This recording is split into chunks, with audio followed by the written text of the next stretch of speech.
My name is Laura Bandura, and my work seeks to understand how geophysics and seismic technology can be used to improve business performance and how to communicate these impacts to decision makers.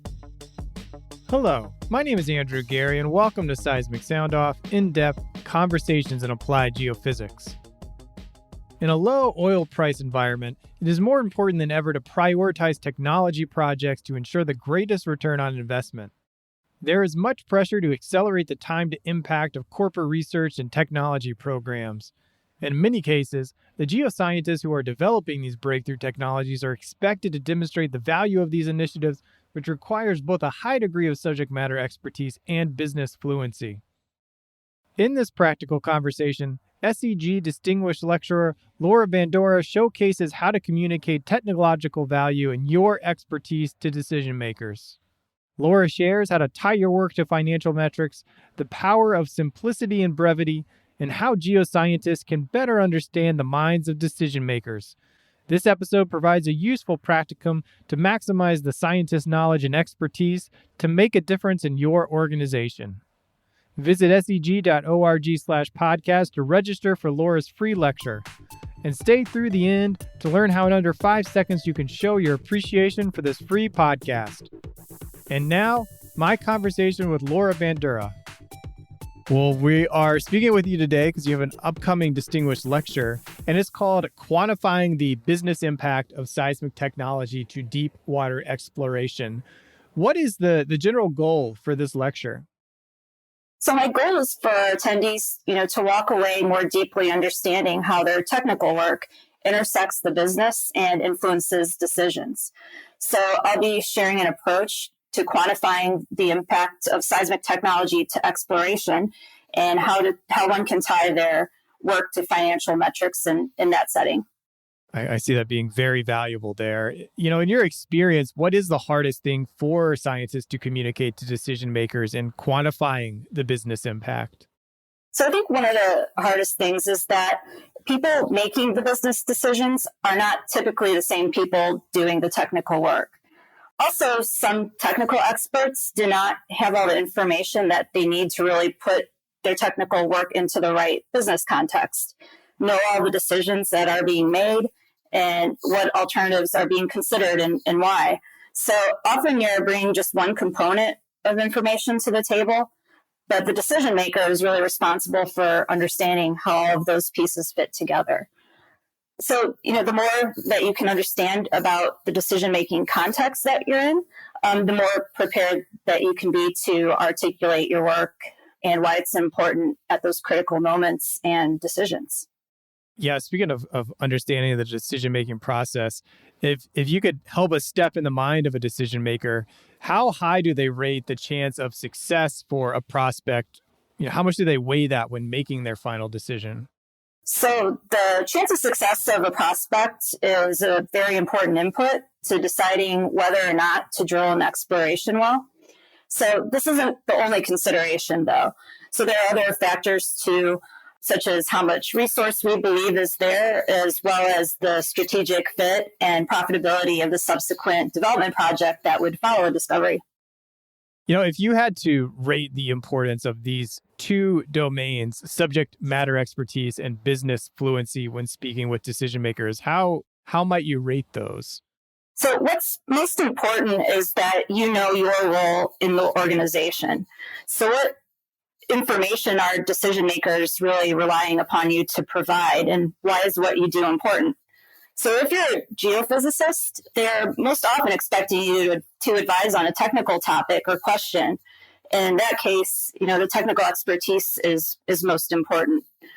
As a geophysicist, your work can be more appreciated and more likely to be actually used in decisions when you're able to understand and communicate how what you do intersects the business and impacts that performance. So, it's always beneficial to have some basic business and financial fluency and to understand how what you do fits in the overall value chain. So if you want to have more of a business role in the future, then of course you'll want to spend some time and effort developing those business and financial fluency skill sets, either on the job experience or through education. Yeah, there's a lot more to being a geophysicist than just to understanding the science and the technology. But kind of looking at the technology here, how could a geophysicist better approach maybe quantifying the impact of seismic technology advancements? So in my lecture, I'll be tying seismic imaging and interpretation quality improvements to dollars through the use of what I'm calling impact levers. And in addition, to quality improvements, we'll also look at how speeding up subsurface evaluations, which includes the imaging and interpretation iterations that one would do. Chance of success, which is something you mentioned earlier, is one of the levers that we'll do a deep dive into during the lecture, and then also talk about some other impact levers, such as resource volume of the prospect, well cost savings that can be influenced by seismic images, and then the value of accelerating those subsurface workflows as well.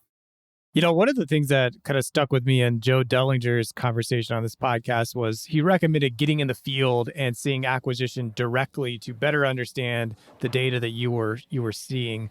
Is there an equivalent get in the field for scientists looking to better understand how decision makers reach their conclusions? Sure. So in whatever role you are in, I think one should embrace every opportunity you can get to really see how the decisions are made and ask a lot of questions to understand the problems that the decision makers are facing. And then also understand, the benefits and trade-offs of the various decisions. So what are the near-term impacts of those decisions and what are the longer-term impacts? Always understand what data, including geophysical data, are critical to the decisions they're making, and really how can you help them reach their goals? Understand the why in their decisions and leverage that understanding in the future. In your experience, do you find the decision makers fairly open to having these conversations, for scientists to come in and say, what is the most important goal that you're facing right now? Absolutely. I do. I think that when you're talking with decision makers, one important thing is that you simplify those technical, complex messages as much as you can and try to be brief and make your messages very concise. I think they're always open to hearing what the technical expert has to say, but really, getting to the point quickly and simplifying is really important to that. Yeah, I remember one oil company had a wiki online that had just an acronym, like basically it was a dictionary for all the acronyms that would get thrown out so you could understand what was being said at various meetings. What support would you offer scientists kind of feeling pressure to accelerate maybe the impact of their research? So for scientists in particular, not just geoscientists, but all scientists, I think the pressure is felt when you can't solve a problem fast enough or you're stuck. So when you work on really hard problems, these often take time to solve. And the more time that takes, of course, the pressure is exacerbated. So I'll share a few things that have worked for me. One thing is to take an iterative and flexible approach. So as you're working on your problems, look for the early wins. As you get some results, share these with your stakeholders, ask for their feedback and input, and then build further on these. Enlist the help of your peers, bounce ideas off of them when you're stuck, and then also just be open to a lot of different opinions. So ask someone who isn't a geophysicist what they think, or someone who has a different perspective or background than you. So when you're doing all of those things, you'll find that you are still having an impact in other ways. You might not be immediately solving all the problems that you're working on, but there's still progress because the input from others will often be the piece of information that you need to get over a different hump later. And that's something that I've even experienced several times myself in preparation for my lecture. Those iterations and getting that feedback, it's really influenced me quite a bit in the ultimate lecture content will be and what problems I'll be looking at. Another thing that's worked for me is just to remember not to stay too long down a rabbit hole, so to speak. So when you're working on these problems, sometimes you find yourself just kind of stuck in what you thought might have worked, and you're really sure it's going to work. You start working the problem, but it's really not panning out. So have the courage to start over and just take a different approach and have fun and experiment, really. Is there a particular seismic technology that you're quite excited about to see its development? Yeah, so recently, I've personally seen a really dramatic impact from sparse node OBN used in the exploration and appraisal phases. So, through the multi-client surveys, we're able to cost effectively acquire that sparse node OBN, and that's really game changing to be able to have this quality of data earlier in the exploration phase. So that's important, of course, because you get the longer offsets and lower frequencies that are useful for FWI, and that in turn, provides better structural and velocity resolution at the greater depths. And that ties into, of course, our understanding better our chance of success for exploration prospects and helping us understand how much resource is there. Who would you say is the ideal audience for this distinguished lecture? So I think the ideal audience is really geophysicists who are in either a business setting or an academic setting, as well as technology portfolio managers or exploration portfolio managers. How about you say your education and professional experience? You have a PhD in physics, you worked at Michigan State University and are now at Chevron. How has that background and experience helped you succeed in the current role you find yourself? Yeah, so I've always had a very broad interest in the sciences. I have a bachelor's degree in biology, so I actually started in chemistry, got a bachelor's degree in biology, and then went on to do a master's degree in physics as well as the PhD. The reason why I decided to pursue a physics degree in grad school was because I wanted to understand the fundamentals of nature and really see the connections across all of the sciences more deeply.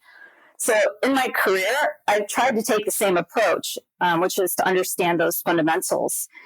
And that can help you solve a lot more problems in applied fields. So the fundamentals really can help you develop that intuition.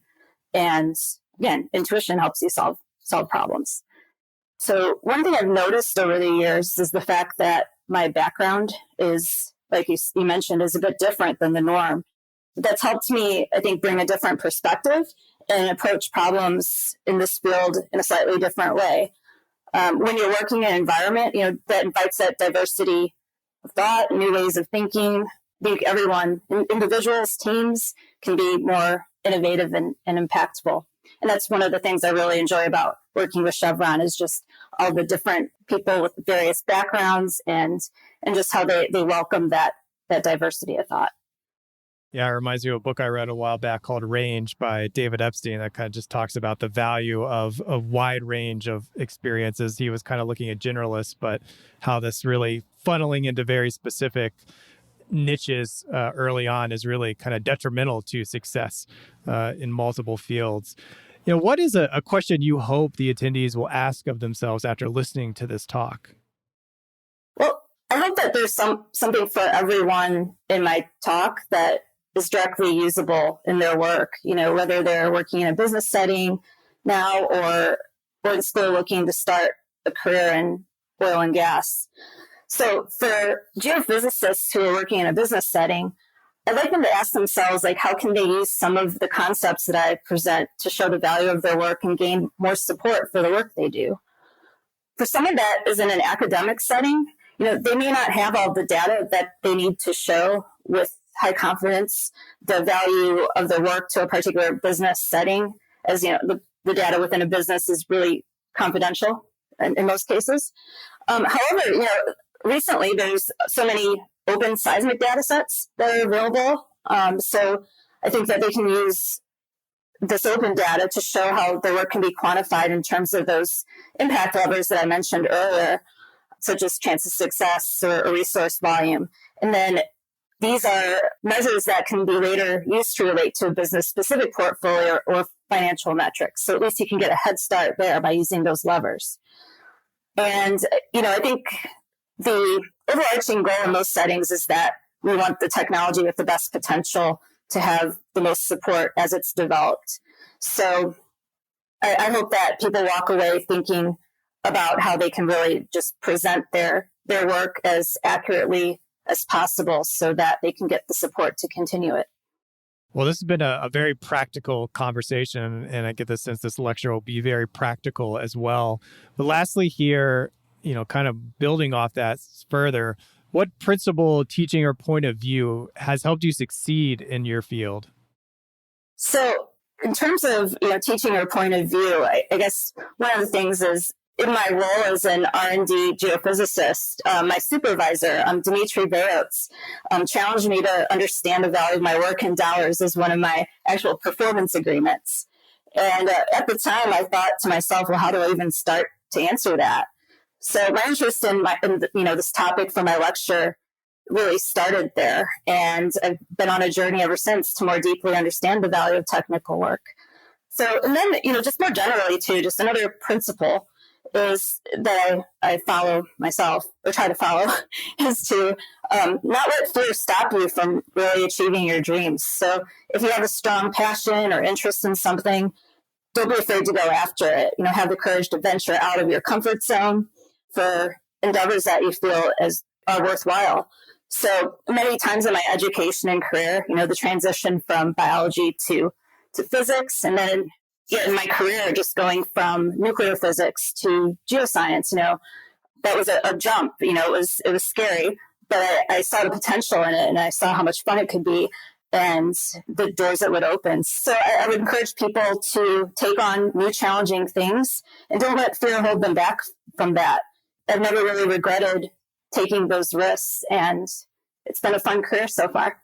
Yeah, you're living that advice. So thank you for succinctly sharing that and putting that into a great response. And thank you for this talk. It's going to be widely applicable to so many people. So it'll be an exciting time to register and listen to this talk quite soon. So thank you, Laura, for sharing a little bit about it today. Thank you, Andrew. SEG produces Seismic Sound Off to benefit its members, the scientific community, and inform the public on the value of geophysics. To show your support for this show, please leave a 5-star review on Apple Podcasts and Spotify. Simply go to Seismic Sound Off on Apple Podcasts and Spotify on your phone. It takes less than 5 seconds to leave a 5-star rating and is the #1 action you can take to show your appreciation for this free resource. And follow the podcast while you are on the app to be notified when each new episode releases. Original music created by Zach Bridges. This episode was hosted, edited, and produced by me, Andrew Geary at 51 Features. The SEG podcast team is Jennifer Cobb, Kathy Gamble, and Allie McGinnis. Thank you for listening.